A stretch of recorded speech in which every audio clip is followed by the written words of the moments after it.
Shama harka fuun jirtu jechaa dhaamsa hatattamaa dabarfachuu dhufee dhaamsi kiyyasii dhimma sadii irratti viidiyoo kana akka waliif dabarsan abdii guutuu qaba.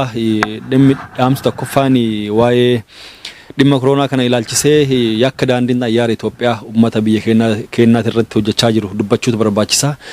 Daandiin xayyaara Itoophiyaa kun yakka guddaa uummata kana irratti hojjechaa jiru keessattuu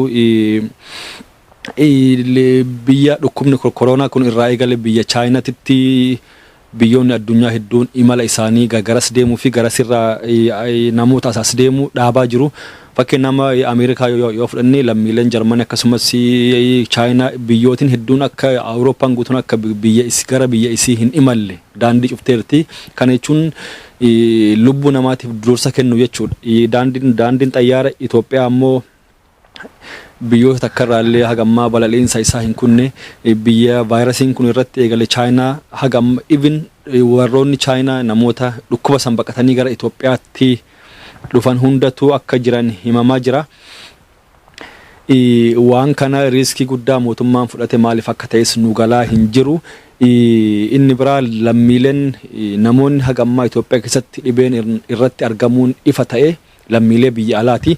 Fakkeenya waraana lammii Ameerikaa tokko Itoophiyaa irraa yeroo Ameerikaatti deebi'u dhibeen kun irratti argamee namtichi kun Itoophiyaa keessa iddoo hedduu deemaa ture. Namoota meeqa wal argee mana amantaa kam seene haaluma amantii hordofuun mana amantaa charchiis ta'e musliimas masgidas ta'e seene rabbi kadhachuu danda'a. Achitti namoonni hedduun faalamuu danda'u. Inni biraan mallee lammiin Jaappaan ka jedhame Baale ture, Oromiyaa naannoo Baalee keessa ture. Namoota meeqa wal arge namoonni isaa wal argan ammoo eessa dhaqan.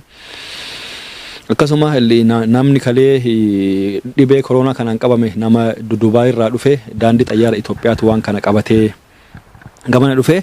Mootummaan Itoophiyaa yakka guddaa hojjechaa jira fuulduraaf. I think waan itti gaafatamu natti fakkaataa kun yakka guddaadha.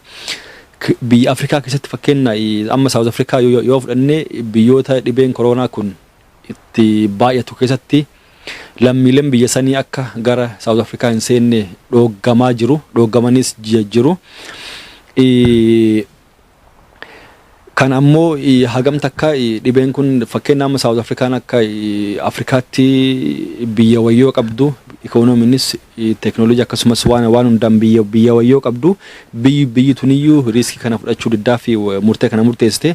Daandiin xayyaara Itoophiyaa ammoo kun ammoo mootummaa biyya bulchuu kan waan akkanaa dhaabuu danda'u. Haga ammaa murteen kun hin dabarree maaliif akka ta'e hin beeknu. Kan biraa dhibeeleen kun fakkeenya namoonni dhibeen kun irratti argamee lammiilee biyya alaati.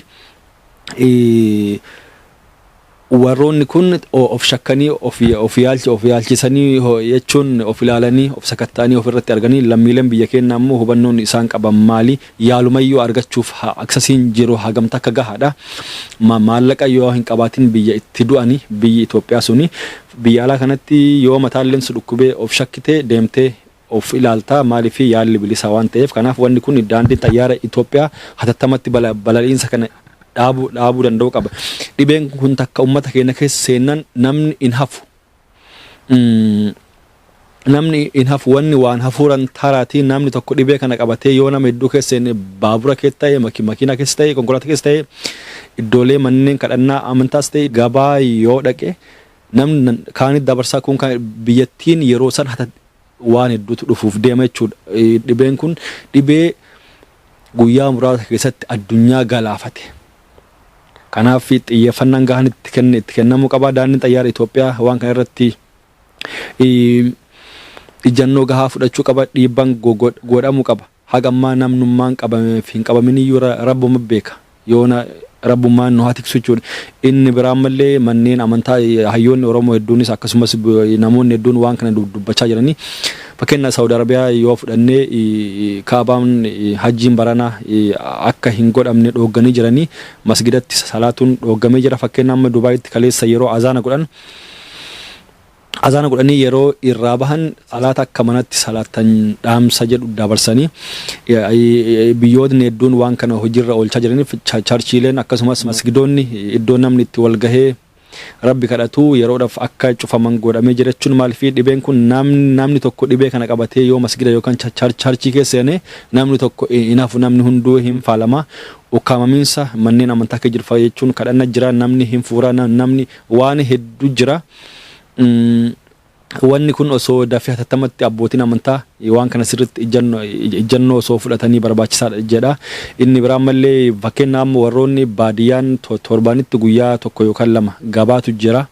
Wanni kunis dhaabbachuu qaba. Namni baadiyyaarraa magaalaa dhufee gabaa saniif dhufee mana nyaataa dhaquu danda'a. Namoota hedduu wal argaa hafuura walitti haasa'u jira. Asuma keessa dhibee kana qabatee baadiyyatti gala akkasumatti uummanni keenya dhuma. Kun ammoo murtii mootummaatii gabaan akka dhaabbattu gochuutu irraa eegama. Inni biraan mallee yeroo ammaa information update wal gochuutu barbaachisaa. Information guddaan kan argamu information haala addunyaa information update miidiyaan addunyaa baasu hundayyuu interneeta gubbarraa hordofanii uummanni Oromoo Wallaggaa akkasumas Gujiis dabalatee interneetaa fi bilbilli waan irraa cufameef information waan kan ittiin ilaalaniyyuu hin arganne. Dhibeen kun maalirra akka gahe uummanni baadiyyaa uummanni magaalaa waan akka quba hin qabani waan deemaa jiru akkaataa itti dhukkuba kana ofirraa dhoggan. Fakkeenyaaf hooggantoonni mootummaalleen ergaa isaanii gara sooshaal miidiyaa gara interneetaa dabarfachaa jiru. Miidiyaaleen addunyaa waan kana gara interneetaa dabarsaa jiru. Kanaaf immoo uummanni Wallaggaa hardhallee ukkaanfamee jira. Ukkaamsa command post irraa kanaaf ammallee dhukkubni kun yoo achi seene naannoo kan caalaa uummanni kun hubannoo hin qabu sababa interneetaa sababa bilbila hubannoo waan hin qabneef mootummaan yakka guddaa hojjechaa jijjiiru kana dhaabbatee akka of ilaalu yakka itti gaafataminsa seenaa jala akka hin baane ibsuu fi barbaan uummata Wallaggaatii interneenni dafee gadhiifamuu qaba. Wanni guddaan irratti hojjetamuu qabu kana fakkeenyaaf guyyaa har'aa kana I think ganama kana argine lammiileen Itoophiyaa lama Xaaliyaanitti sababa dhibee koronaatiin dhumanii jirani. Warri kun ammoo Itoophiyaa imalanii warra as deebi'e dhibee kana nama hagamitti dabarsuu danda'an kun nama hagamitti dabarsan kun ilaalcha keessa galuu qaba. Waan kana sirriitti osoo irratti yaadamee barbaachisaa natti fakkaata. Tokko daandiin xayyaara ugaawwan irratti haasofnee daandiin xayyaara Itoophiyaa imala gochaa jiru hatattamatti dhaabuu qaba. Waan nama saalfachiisu suuraalee ganama kana airportii yookaan daandii xayyaara Itoophiyaa keessaa bahaa jiru yeroo arginu namni akka horii walitti duudee deemaa jira. Daandileen xayyaara biyyootii biraa ammoo almost sarviisii isaaniitiyyuu dhaabaa jiranii. Warrummaan iddoon itti balaliinsa godhamullee namni meetira 3-4-5 addaan siqee dhaabbataa jira haga meetira 10 Itoophiyaa namni waliin nammee dhaabbachaa jira. Kanaaf mootummaan Itoophiyaa murtiin kun murtee siyaasaa barbaada ijannoo hatattamaa fudhachuu qaba. Dhibeen kun takka biyya keenya keessa namni tokko hin hafu kabiraa manneen amantaa akkasumas mootummaan dabalataan gabaan akka hin godhamne dhaabuu qaba. Jenosaayidii guddaatu waraana caalaa jenusaayidiin guddaan uummata Wallaggaatii irratti gaggeeffamaa jiru. Uummanni dhumaatii waraana irraa hafe dhibee kanaan akka hin dhumne uummanni Oromoo uummanni addunyaa sagalee ta'uu fi qabdan jedha. Galatooma ulfaadhaa. Viidiyoo kan akka waliif dabarsan abdii guutuu qaba. Ulfaadhaa.